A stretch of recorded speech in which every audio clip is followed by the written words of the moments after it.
Welcome to another episode, another edition, special edition of The Real Deal. It is Super Bowl weekend.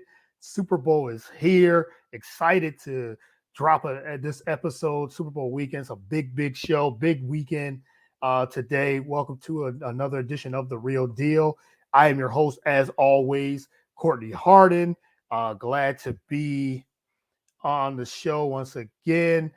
Super excited. Like I said, Super Bowl weekend. We're live on Facebook, live on Roku TV, BS3 TV app. So download the app on Roku. Also, we're live on Instagram Live. So everyone that's tuning in on IG Live, we're there live also on there as well. We're live on YouTube, live on Twitter. Wherever you can get Facebook, wherever you can get the streaming. Excited again. We got the Super Bowl. You see the background there. Big game coming up. Super Bowl, and we got the Rams and the Bengals. And you can get into the chat as well on these, StreamYard chat, Facebook chat. We already got a comment here. Taryn Rodriguez, shout out to you. Has his podcast as well. Says have an awesome show. He said, get back on the show next Saturday. I'm free. So, yes, we will definitely have to recap that as well. So, again, thank you everyone that's tuning in to this special edition of The Real Deal. It's Saturday afternoon. Glad to be back. You can follow the show at Get The Real Deal on Twitter. Also, follow the show on Facebook, facebook.com/Get The Real Deal. Type in The Real Deal with Courtney Harden. We're on all social media platforms as well. Instagram, Facebook, Twitter. Follow me on Twitter at Courtney110979. Shout out to the BS3 Network. So check out all our shows on BS3Network.com. Again, Roku TV, on the BS3 TV app as well. So we got a lot of different things going on the on the network as well. A lot of great things. So shout out to Ben Sutterth and the whole entire team at the BS3 Network. Again, BS3Network.com. And you can catch all of our shows on all the social media platforms. Check it out on all the podcast platforms, whether it's Spotify, Google Play, Apple, iTunes, anywhere you can get, like I said, anywhere. Just type in BS3 Network, type in our show. We got shows for everyone. It's not just sports. We have sports, spirituality, a lot of different things, spirituality, movie reviews, TV reviews, comedy, politics, social issues. We talk about everything on this network. So if you want to be a part of the network, just hit one of us up, but hit up BS3 Network at BS3Network.com and the family. So shout out to the entire network and family. So, but we're going to get right into this show. Like I said, I'm on Instagram Live, on Facebook, on YouTube, everywhere, Twitter, everywhere. So they got the Super Bowl. We're here, the Cincinnati Bengals versus the LA Rams. This is the big preview show. Also, we're going to get into today, and I'm by myself today, so no guests. So I'm riding solo, so you just got me for the next 45 minutes to an hour. So again, if you want to get into the chat, we're on Facebook. So give a shout out. What's your want to know your predictions, your scores, who's going to be MVP? What are you looking forward to? Some of the keys into the Super Bowl. We got the Super Bowl halftime show, which is going to be huge. The Super Bowl halftime show's got like some of the best ever in hip hop and R&B. You got Miss Mary J. Blige, the queen of hip hop and R&B. You also have Snoop. You got Dr. Dre, Eminem, Kendrick Lamar. It's a big show. My thing is for the halftime show, just to start that from the halftime show, you get a half hour, and I wonder how they're going to coordinate this halftime show with 5 performers. So Dr. Dre, I think he's probably the main headliner and everything. So I kind of want to know where, like, what he's going to he's probably gonna be the DJ. So mostly everybody has done songs with him. So he's the main focus of this halftime show. So Snoop's been with him under his label, and they've had so many songs together. Mary J. Blige, A Family Affair, so she's going to perform that. Eminem is on Dr. Dre's label and has dropped so many albums, so they'll coordinate it. They'll probably all have one or two songs, and they'll probably do something together as well. So that should be interesting. So I'm looking forward to that. But let's get into this game, Bengals and Rams. T. Rod says, "Who would have guessed that the Rams and Bengals would be in the Super Bowl? This season has been anything but dull." Yeah, this season, this playoffs, the playoffs have been tremendous. I mean, these games, that Bills Chiefs in the divisional round, that was a really great game. Even last week's games or 2 weeks ago in the conference championships, you had the you had the Bengals, the Bengals making a big, huge comeback against the Kansas City Chiefs in Arrowhead, and they really just came back. They were down 20, they were down 20, was it 21-10, 20, yeah, 20, yeah, 21-10 going into halftime. They were down 21-3 first and then down 21-10. And they just came back, and that's how they got to the Super Bowl. And then you had the Rams on top of that. Can be the Rams end up beating San Francisco to get to the Super Bowl, and Matthew Stafford coming over from Detroit to the LA Rams and they had a dream season, and they beat up on the Bucks, and then they beat the 49ers. So the Arizona Cardinals in the first round. So the Rams had they try to finish a Hollywood ending, and the Super Bowl here is in LA. It's in LA, SoFi Stadium. So the Rams have a little bit of a home field advantage, but there's a lot of Bengal fans that traveled right to LA. So we'll see how that goes down as well. So and again, like I'm on IG Live, so just looking at my IG as well. People into this IG Instagram Live. So but yeah, let's get into this breakdown of this Super Bowl.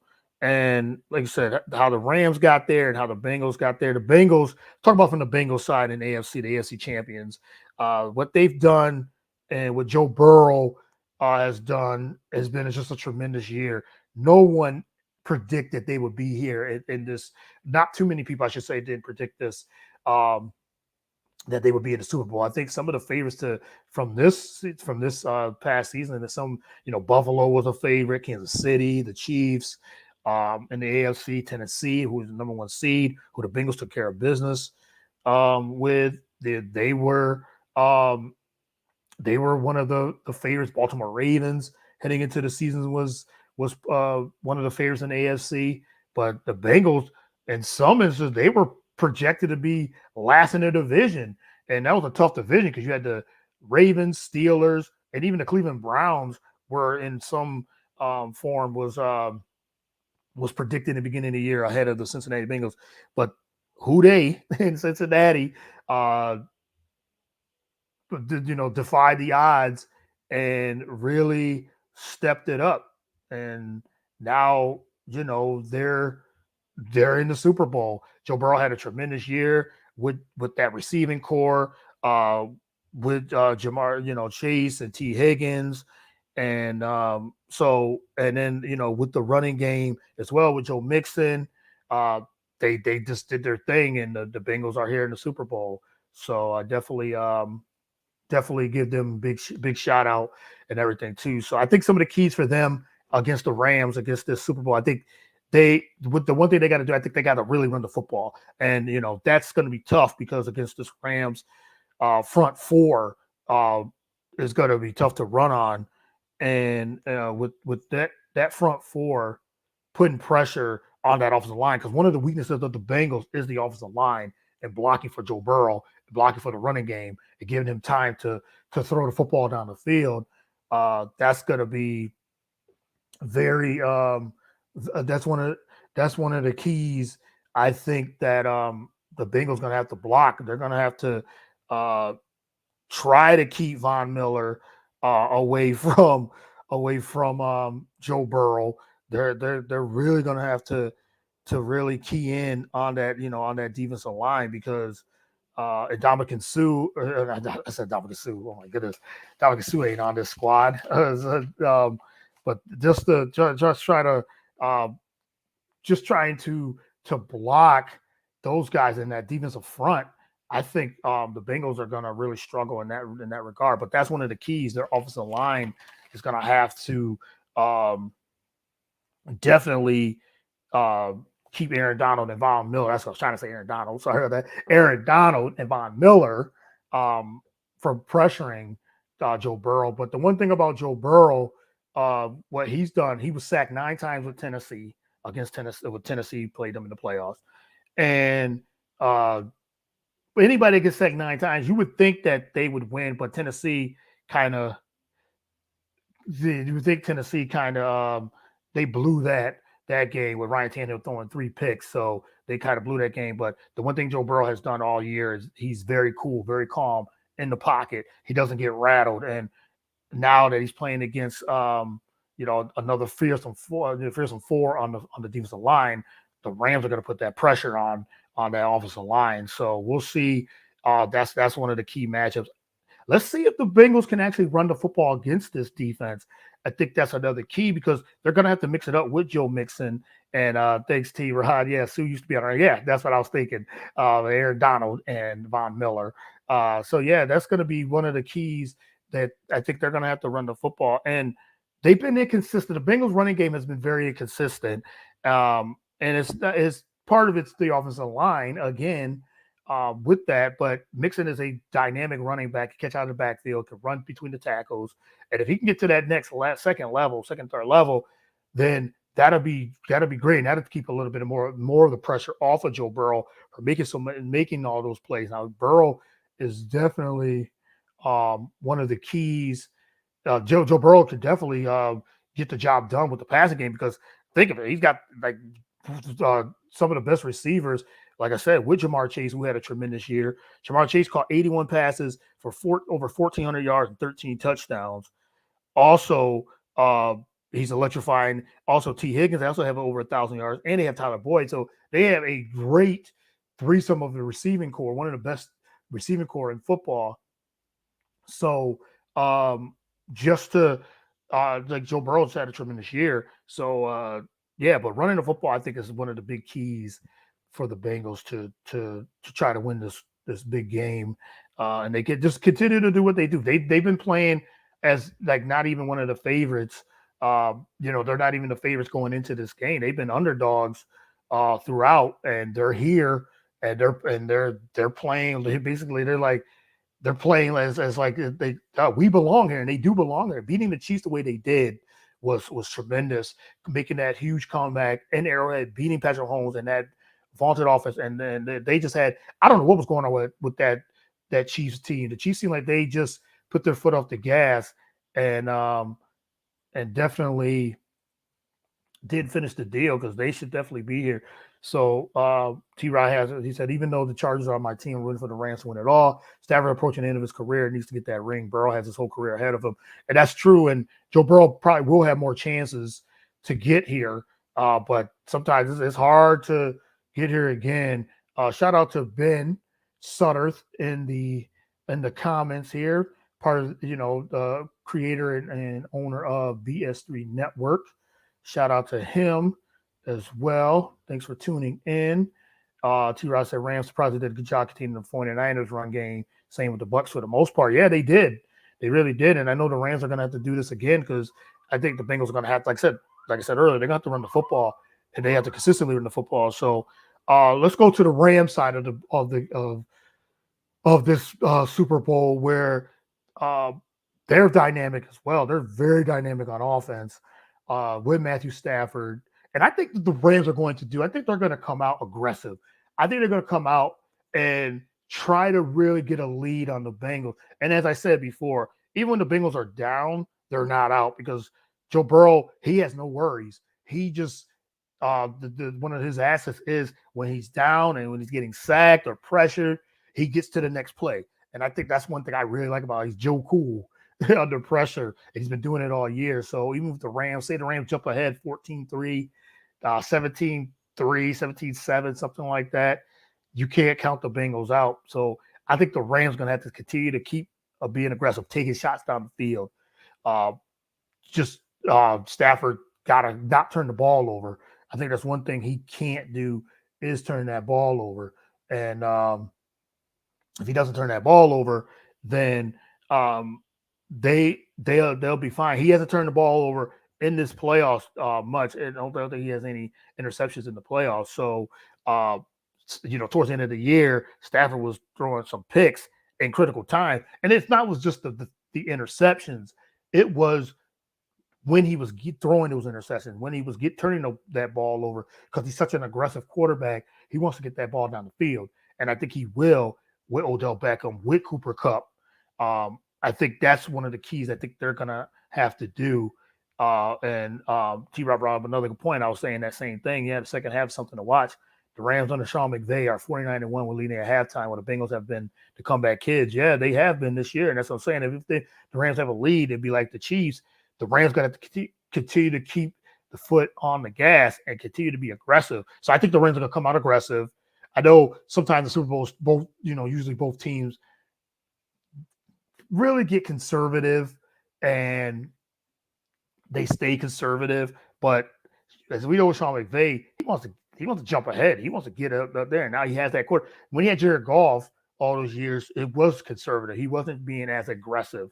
But now he's got a quarterback that can actually make all the throws and really get down the field and throw the football down the field. So Matthew Stafford has proven that he can, like I said, he can get the ball down the field, and that's what he's going to do to his receivers with Cooper Kupp and Odell Beckham Jr. and Tyler Higbee. So they have a lot of weapons, and let's not forget their running game also is a key component because they can mix it up. They could use that play action. I know that's part of their arsenal. That was definitely part of their arsenal when they had Jared Goff, because they didn't really throw the football much down the field with Jared Goff. But Cam Akers is back. He's been one of the biggest stories of the postseason, coming off of an Achilles tendon, tearing it 6 months, and then he came back and has been back on the field, and he's an explosive running game. He has the explosive running back. Also teamed up with Sony Michel, but they just haven't been consistent running the football. But that's part of it. The Bengals' run defense got shredded 2 weeks ago against the Chiefs, so the Rams are going to try to get those big chunk plays, and that's going to open it up for them. And I think the another key, and then just to get back to another key, we talked about and the defensive line. That defensive line for the Rams is going to put that pressure on Jamar. They're going to put that pressure on Joe Burrow, and I think they're gonna feast on that offensive line as well. So we talked about Jamar Chase and T. Higgins. So what about Beckham and Cooper Kupp? I mean, Cooper Kupp had a huge year, led the league in reception, led the league in yards, led the league in touchdowns. And as a receiver, I mean, he just gets open. He consistently and constantly gets open every single time.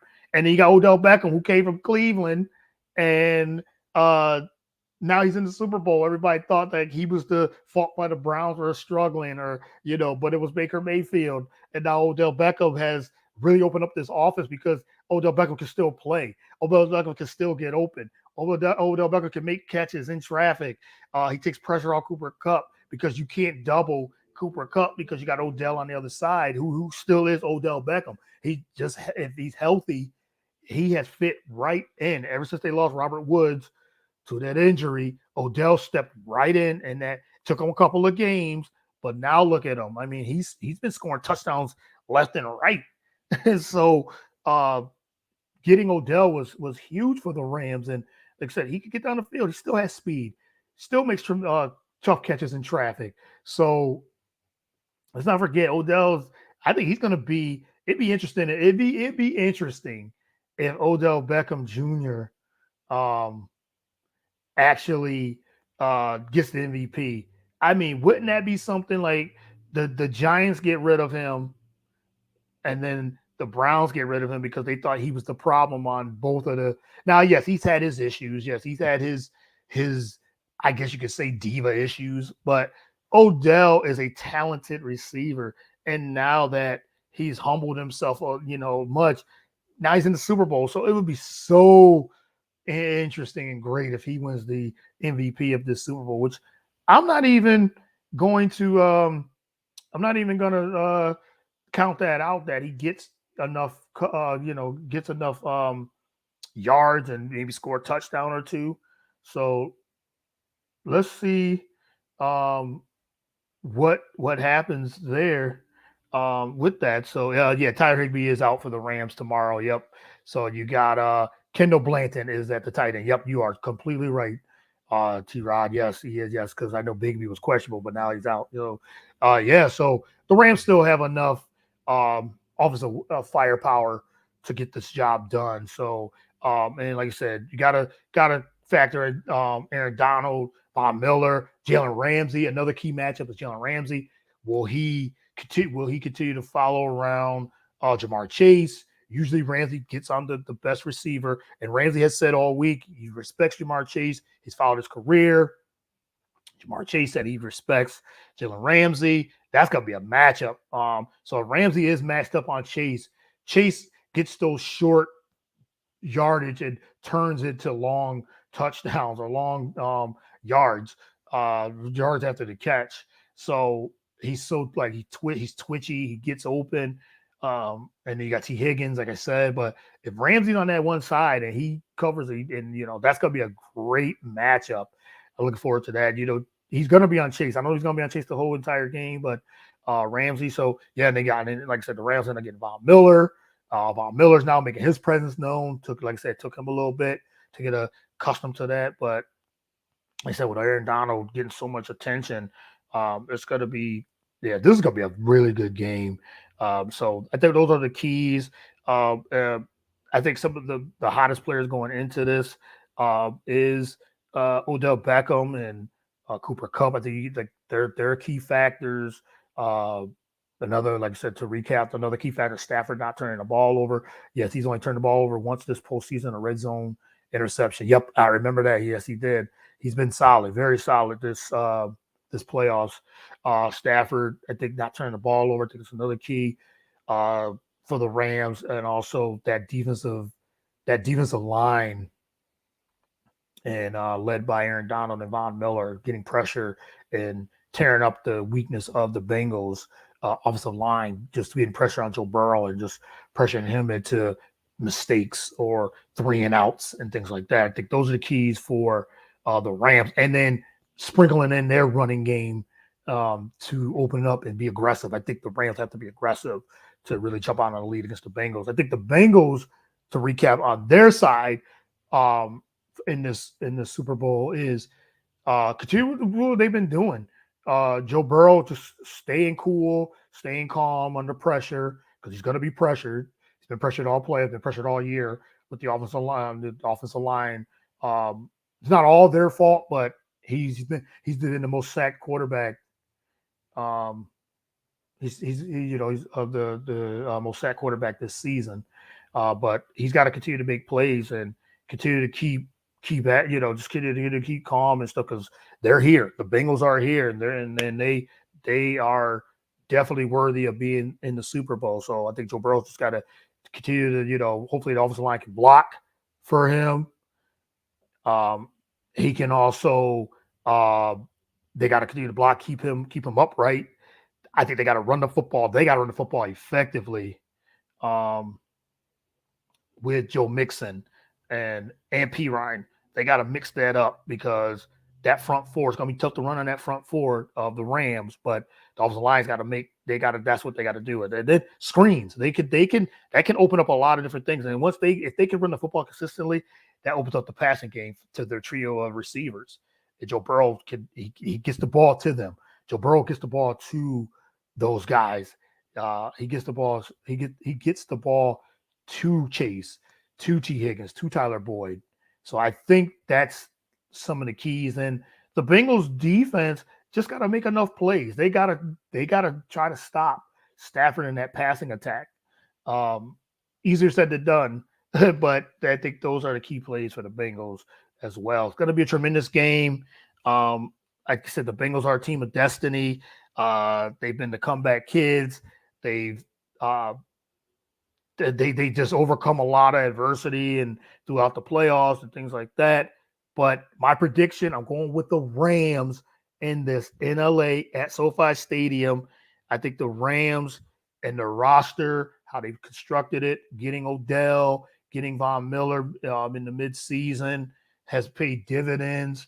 Aaron Donald's been a monster, like always, one of the greatest defensive players we've ever seen on the defensive line. He continues to just put pressure in the backfield. I think he's going to get that defensive line is going to get to Joe Burrow.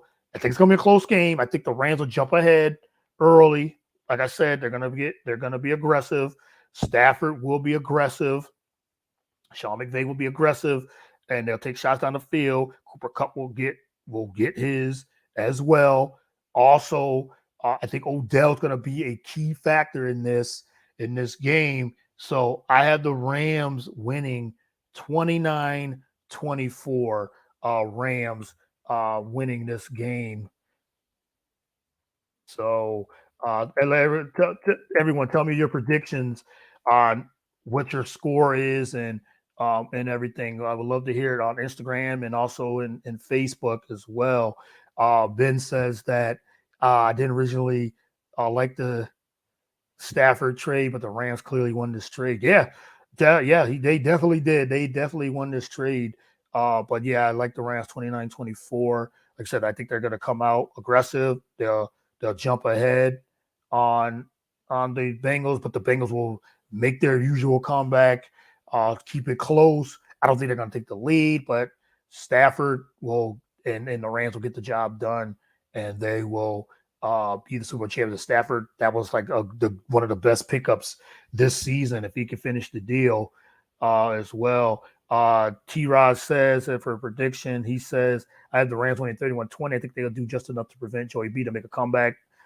Agreed. Yeah, I like that. And if you're into DraftKings and fantasy football, I'm everybody that listens to the show and fan of the show and knows me knows that I'm big on DraftKings, and I'm about to put in like 15, 20 lineups DraftKings. So look out for some of the key players in this on a betting perspective. The quarterbacks I think will play well, Burrow and Stafford. Like I said, I think Odell's going to be a big key as well. Cooper Kupp, of course, I think he might be the MVP just because I think Stafford's going to feed him and give him the ball in all types of ways as much as they can. I think that's one of the game plans. But I think, like I said, I'm not going to sleep on Odell. I think on the Bengals, you can't count out Chase, but I think Ramsey will neutralize him enough. So T. Higgins might have a big game. I think Joe Mixon, he'll have a big game. So those are, to me, if you're into DraftKings FanDuel, and you're putting your lineups and betting and other prop bets of a lot of different things, Mixon and P. Ryan will eat. Yeah, it will need to eat. Yeah, and yeah, you gotta definitely. That's like I was saying. They got to run the football. I think that'll keep the defensive line at bay if they can open up those holes, and everything too. So yeah, that's going to be an exciting game. I'm looking forward to. Like I said, I look forward to the halftime show with Dr. Dre, Mary J. Blige, Miss MJB herself, Snoop, Eminem, and Kendrick Lamar. Looking forward to that as well. And so I hope everyone has a great Super Bowl week and weekend and game, and everyone stays safe out there. Enjoy the game. And really enjoy the game. So, so I just got one more segment before I let you guys go. Again, thank you everyone that's tuning in. Another comment in the chat. Thank you for everyone's tuning in on Instagram Live as well. T-Rod says, I'm not saying the Rams are going to roll to victory, but to me, their defense is going to have to step up, and their offense has to do enough to put up enough points to win. Yeah, they're going to have to, because if they don't, then the Bengals will roll. The Bengals will get this win. And like I said, the Bengals got to score enough points too, and they did against the Chiefs. The Rams defense is better than the Chiefs. So I think that the Rams, this matchup just suits them more than what the Chiefs did. And the Chiefs were rolling in their game. They were rolling. And whatever happened, they, they just second half was like Patrick Mahomes didn't know how to play anymore. Almost that's what it seemed like, and the play calls were very questionable, and the Bengals just rolled right through. So let's just see. Um, let's just see what goes on with this. But I want to get into wanted to do my last segment and talk about these NBA trade. We had the NBA trade deadline was Thursday, and the biggest trade was Ben Simmons. Since I live here in Philly, Ben Simmons, the 76ers, finally, finally got rid of Ben Simmons, and he's traded to Brooklyn for KD for James Harden.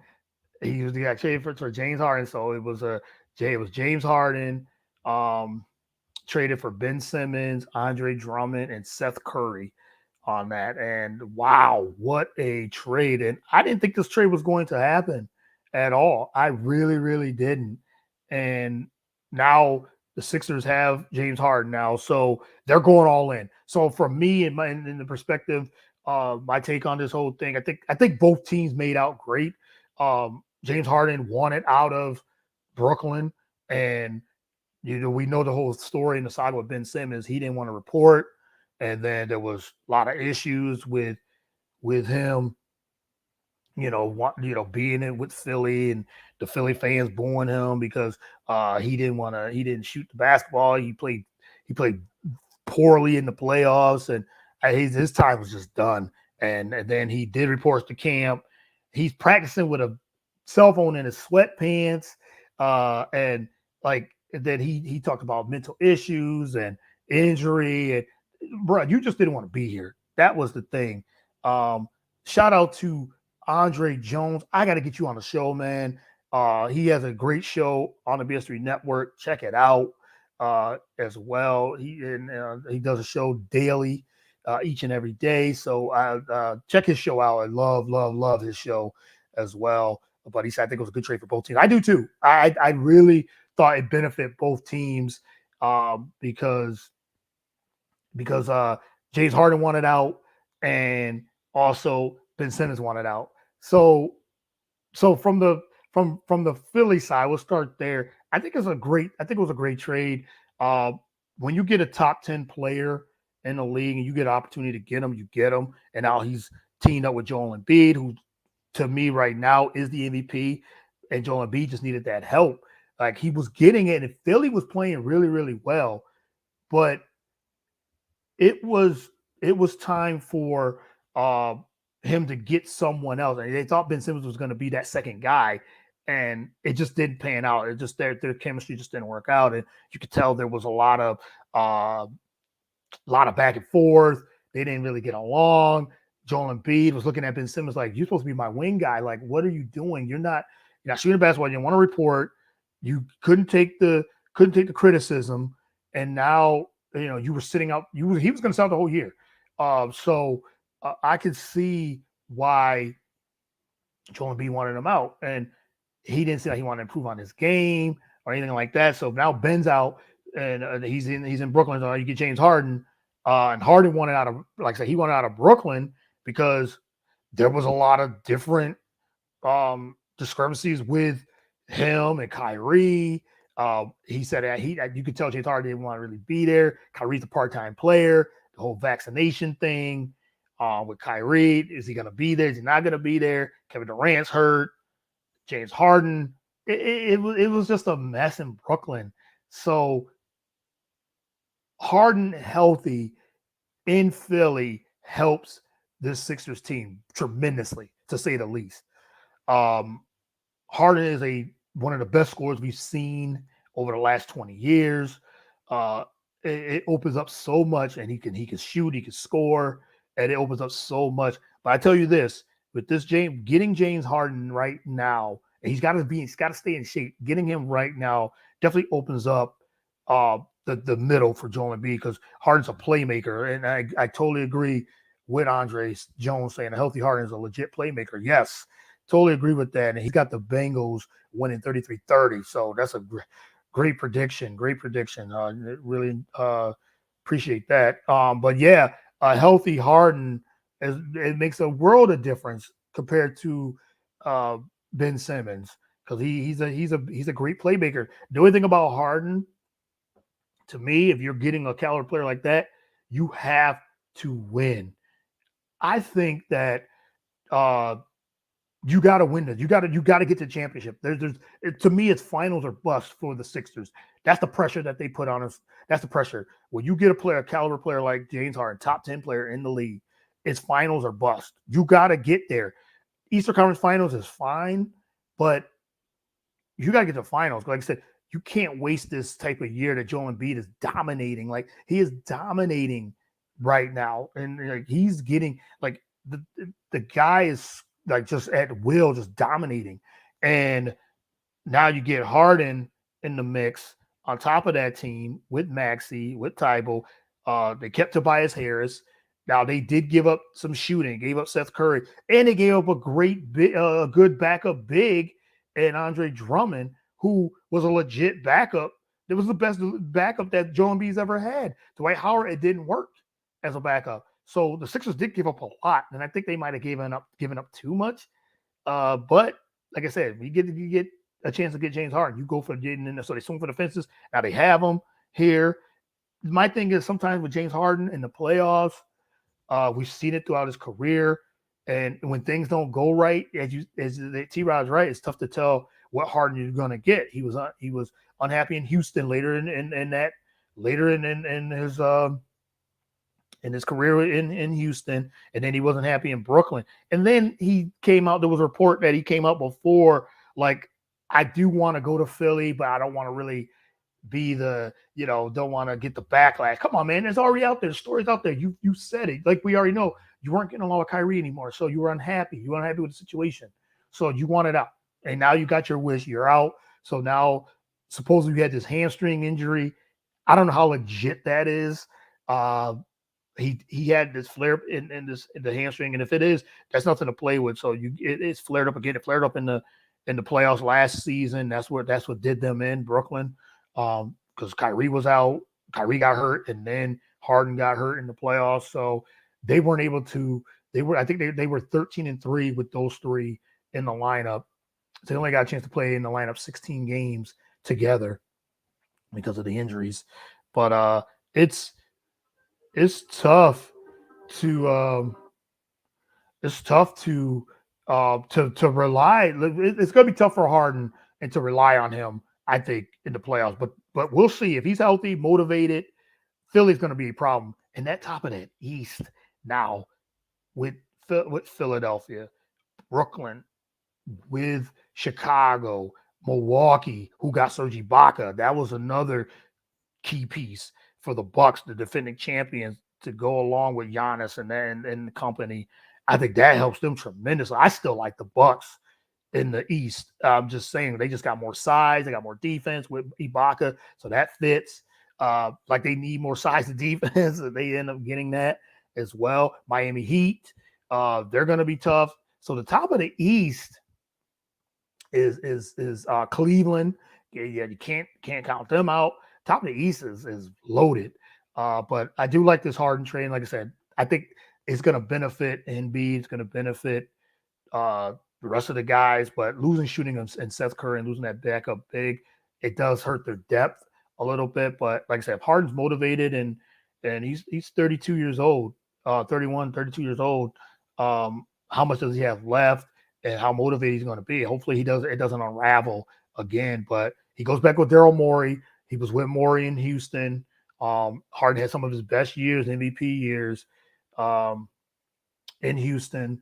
So let's just see. It's just I think, like I said, when you go for this, you're going. This is a championship move, and you got to get to the finals. So Andre Jones says the comments covered Harden his whole time in Houston. He's definitely moody, but he's truly focused on one thing, a ring. We'll definitely see. I think that should be the key. And let's see if he can definitely get that motivation back, and maybe he's going to be happy in Philly. But I tell you one thing, Philadelphia fans. I know Philadelphia fans. If Harden starts like lollygagging and being moody and don't want to be there, Philly fans will let you know quickly. They will let you know, and like say he doesn't want to be a distraction or anything like that. But you come to play, we know how dynamic of a scorer and playmaker you are. So let's see. Joel Embiid's happy. He's excited. He's real excited. So we'll see. But let's go to Brooklyn. I think actually Brooklyn, to me, got a real good deal with this. They get Seth Curry, they get Andre Drummond, they get two first round picks as well. Um, I really like this move and a Ben Simmons. So now Ben Simmons, let's talk about this first. I want to get into the Ben Simmons thing and where he benefits here. I think a change of scenery was a must. Uh, it wasn't working out here in Philly for him. His game really didn't develop as much. But the one thing we forget that Ben Simmons is he's a really good defender, and he's a playmaker. He can run the break. So let's not forget how dynamic Ben Simmons can be. The lack of shooting, or I should say, the lack of attempting to shoot, that's always an issue with Ben Simmons, and that's why Philly fans got and the media was on him, was ripping him, because he's giving up, not getting layups and not getting dunks, giving up, not dunking the ball, not shooting the ball, and things like that. So they jumped on him. So now the pressure's off of him now because he's on a team where Kyrie and Kevin Durant uh, are the key factors. They'll have the ball in their hands more and more. Um, Ben Simmons will see that he's going to play that Draymond Green role. He'll be the playmaker.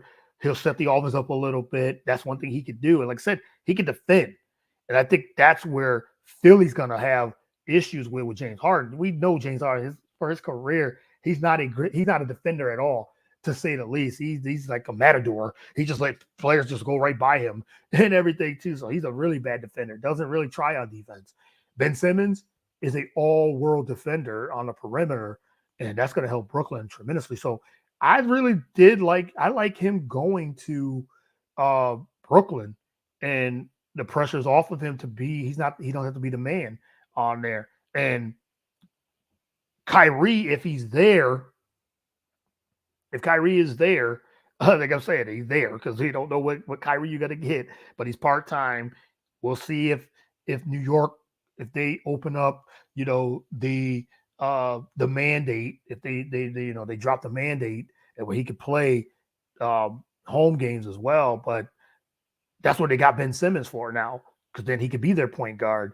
Kyrie, if he's not playing that from home games, Ben Simmons fits right in. So yeah, he's got to get his confidence back. But I think playing with a guy like Kevin Durant, and we forget, and I think with all this, Kevin Durant's still the X factor, still one of the best, if not the best player in the league. Dynamic score. Let's not get it twisted. Kevin Durant is still Kevin Durant. He's still KD, and one of the most dynamic scorers we've ever seen in the history of the league. And now that it just didn't work out with the big three, with Harden and with Kevin, with Harden and Kyrie, it just didn't work out. So KD coming back from injury in March, let's just see what happens there. They could just keep rolling. Like I said, we haven't seen Ben Simmons all year, so we'll see what type of shape he's in too. But I think it helps Ben Simmons a lot as well. On top of Seth Curry, who was having a great year, Joel Embiid was loving the dynamic of him and Seth Curry, one of the most lethal shooters, and he's a Curry. So let's just see what happens with Seth Curry going there as well, and then Andre Drummond.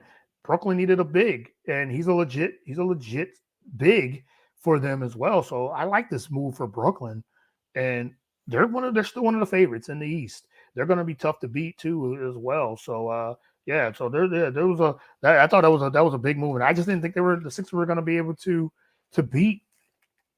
I didn't think the Sixers was going to make this trade, and thought it was just going to keep Ben Simmons, and he wasn't going to play all year, but he definitely did. Other trades that was here, CJ McCollum went to the Pelicans, so the backcourt of CJ and Dame is broken up. So CJ now to the Pelicans. CJ going to the Pelicans, that was a pretty good move too. Now just got to get Zion Williamson back, and Pelicans could actually be a pretty good team. So we'll see if Zion can come off injury and actually play, because he hasn't played all year either. So CJ gives them an actual scorer, playmaker, shooter. So CJ McCollum is with the Pelicans.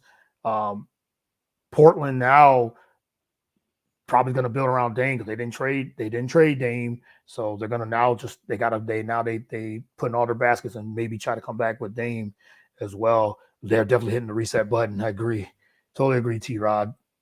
So major rebuild. Sabonis goes to the Kings. That was big going, Sabonis all-star center playmaker. The Kings now made some move. They lost Halliburton, which Kings fans were not happy about that. Halliburton was such a dynamic player, but now you got Sabonis, Domantas Sabonis, coming over to Sacramento. They broke that up in Indiana because it just wasn't working out. Let's see how that goes. And then Porzingis going to the Wizards for Spencer Dinwiddie and Bertans, which was a surprise move in itself. I didn't think who knew what that Porzingis was actually going to get traded. And I knew there was talks, but Luka said he was kind of surprised that Sabonis or Porzingis got traded. So he goes to the Wizards, and we'll see how that works out. And Dinwiddie and Bertans goes to Dallas. So now Dinwiddie is going to be playing alongside with Luka. He's a dynamic scoring guard. Dinwiddie is, so you take a little bit of pressure off Luka. So that was a surprise trade as well. And I said we talked about the Bucks getting more size with Serge Ibaka and everything. I wanted to give a shout out to the NRL himself, Nathan Ramachandra. I saw him on Instagram as well. Thank you for tuning in as well. He said the Nets did great in this trade, so he loves the Brooklyn on that. Check out his show, the NR Sports Show, daily on all podcast platforms and Instagram and Spreaker as well. So check him out. Thanks for always being a loyal listener and everything too. So the last thing on the NBA trades for me, and the last topic is the losers of this NBA trade deadline. I think the Lakers and Knicks not making any moves, or not able to make any moves, and the Lakers, who are free falling with Russell Westbrook, it hasn't worked out. They're 9th in the West right now, and Westbrook is part of the blame as well. I don't think he's all the blame. I know he's getting what they knew what they were getting when they picked up Westbrook. And now I know T-Rod's a Laker fan, and it's interested that I want to get his opinion, what he thinks of his Lakers right now, because the Lakers are not doing well at all. And they're not this trade with Westbrook. They try to move him for John Wall. Westbrook is struggling. The Laker fans are turning on him. It's just not working out. I don't feel like the Lakers are going to get out of this hole. Even if they make the playoffs as an 8th seed, they're going to get bounced out and everything too. So I thought they should have done something. But the Lakers didn't have the assets. They're an old team. They didn't have many assets to make any trades, and nobody wants that contract with Westbrook. I think what they should do with Westbrook is try to get him up, bring him off the bench. When it didn't work out with the starters, bring him off the bench. I know it's going to be tough. Westbrook he still think he's a number one option, and he's not anymore. At playing with LeBron and AD, you're the third guy, sometimes fourth. But the Lakers are such an old team. They don't have a lot of young players where they could actually made any trades. And like I said, nobody wants that contract with Westbrook. You ship him off to back to Houston. I don't feel like that would have been anything that nobody really wanted. Houston doesn't want him. Could he have went to the Knicks? I know that was talks. And let's go to the Knicks. They didn't make any moves either, and they're struggling. A team that was in the playoffs, who was a 4th seed last year. Now they're struggling. Julius Randle's having an not he was the most improved last year. He's not having a great year. So the Knicks and injuries and uh, their chemistry is off, and they're not playing hard. It's been a mess for the Lakers and the Knicks. And T. Ross says it's not all on Westbrook. It's more on the Lakers are old and injury. Yeah, yep, they're old. They're an old team. Also, Lakers don't play hard and they don't play defense. Yeah, that's the big key. They don't play defense, and um, I don't know if Frank Vogel's going to get fired towards the end of the year. If it does, because now they can't trade Westbrook because of the trade deadline. They're not going to cut him because that contract's too big. He's taking $40 million a year, so he's part of the problem. So I don't see the Lakers. They're not contenders at all, and they're going to probably be in that play-in game in the playoffs. And you can't count LeBron out, but LeBron, like he said in one of his press conferences after they got blown out by Milwaukee, he was like, "We're not on their level." Like the media asked him, he's like, "We're not on their level. We're not going to make the playoffs. We're going to be, we're not playing well enough. Let's just see." Firing Vogel does not make the Lakers better. Lakers need 5 Malik Monks. Yeah, yeah, they do. Also, I want to give a shout out Letha, which is part of FanDuel and Viral Nation as well. So congrats on that as well. Andre Jones said, "Who do you think will have a better record now, the Nets or the Sixers?" Ooh, that's tough. As of right now, the Sixers, only because Kevin Durant is out until I think March. The Nets, Brooklyn, I think lost 11 straight, 10, 11 straight now. So they're going to struggle. I think the Sixers will have the better record because right now they have a healthy and motivated Joel Embiid. And if Harden that transition is seamless, I really believe that they'll win a lot of games. And another thing about the Sixers too, like I said, I don't know if I said it, but they didn't have to get rid of Maxey or Thibault. They didn't have to get rid of none of that, and that's who Brooklyn really wanted. They wanted one of those guys, or Tobias Harris. So that lineup with Maxey, Harden, Thibault, Tobias Harris, Joel Embiid, that starting five is going to be tough to beat. But like I said, their depth is they lost some key pieces with their depth. They lost tremendous shooting, and you got to put shooters around Joel Embiid. But I think that the Sixers will have the better record only because of Kevin Durant being hurt and out. So shout out to Roger Howard jumping into the chat. Thanks, man, for tuning in. Really appreciate it. He said Harden's motivation is a team specific, stage of career specific. Good point. Good point. I think his motivation, he has to be motivated, and that's a really good point. Some more comments. The Lakers will probably fire Vogel, but need to watch out for Rams trying to make a power move. Yeah, that's a key. Yes, that's a really key point. It's not just Vogel and stuff.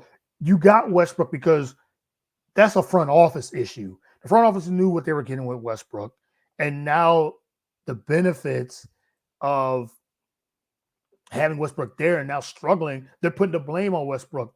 You guys made these moves, getting Carmelo Anthony, getting Dwight Howard. These guys are old. Like, this team is old. So let's just see what happens. Sixers need another big man. Yeah, losing Andre Drummond does hurt. Other comments here. What do you think about KP with my Wizards? Surprising move.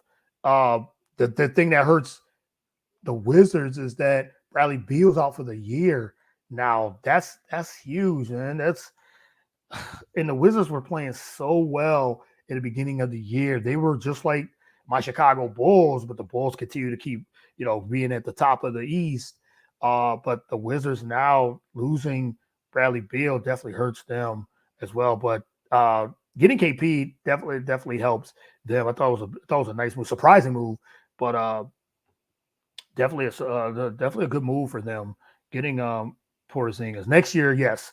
I think keeping Beal with this now, maybe this will help and let Beal stay there as well. So I totally agree they'll be a problem next year. The Wizards, and long as Porzingis stay healthy, that's a key thing. KP being healthy. Another comment: the front office is the problem, making questionable decisions. Yeah, like I said, getting this old team, and let's put another narrative on this, and this will be my last comment on this, and then I'll end the show with this. Do we think? They put this in the chat. Do we think LeBron is going to stay with the Lakers? That's the question. So I'm going to put that in the chat. What do you guys think of that? Will LeBron still be a Laker after next year? I know there's been talk about that because he doesn't want to put up with this at the end of his career. Like Westbrook struggling, Lakers struggling, health issues, AD's health. Uh, we don't even know what type of AD we're getting. We're not getting that bubble AD because, like the bubble AD, top 10 player. But when he's not motivated, he's always injured. That's what. And can we rely on AD? Does LeBron leave? That's what I want to know. Do you guys think LeBron stays in LA? To me, that's the question. Like, does LeBron stay? He's not gonna want to be. Like I said, he doesn't want to put up with this at the end of his career. LeBron's probably got what, couple years left of good quality basketball. Like he's playing tremendous. Like when he's healthy, he's still LeBron James, but he's probably got a couple years left. Does he end his career with the Lakers or does he leave? I think that's a legitimate question. I don't have the answer to that, but that's a legitimate question. Does he stay? He says here, I feel plus LeBron wants to play with his son. He wants to play with Bronny as well. So I feel LeBron will end his career with the Cavs, but he did sign. I don't know how many years he has. If off the top, he might have 2 years left on his deal, and I think that he will play out that contract. But does he ask the Lakers to trade him? We've seen LeBron leave. We've seen LeBron leave a couple of times. Left Miami, left Cleveland again. It's not out of the question that he leaves LA and everything too. So I don't. That's a legitimate question. So, Roger said no one's healthy. Being a Wizards fan, that's funny. Yes, I know. We used to talk about Wizards in the Bulls all the time, and the Bulls are finally legit again, doing their thing. They didn't make any moves, which I thought they was going to get a backup big as well, but the Bulls didn't make any moves. Yeah, I think that's a legitimate question. So yeah, the Lakers and Knicks, I think they didn't not do anything. The Bulls not making any moves. I know the Bulls made a lot of moves during the offseason, getting DeRozan, getting Lonzo Ball. But they needed a backup big, but they got the young guys, and then they get guys coming back off injury. So yeah, the Lakers I don't know what the Lakers are gonna do. But all right, well, that's a wrap for the show.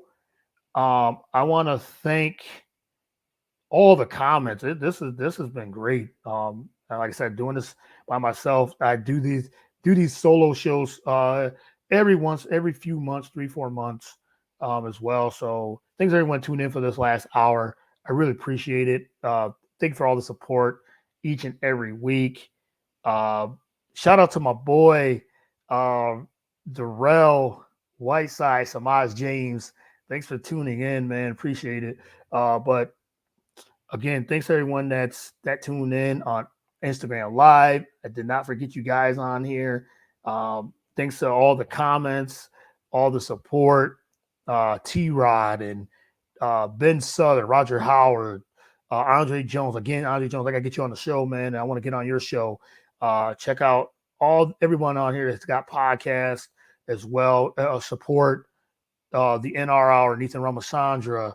Also check them out on FanDuel and Viral Nation as well.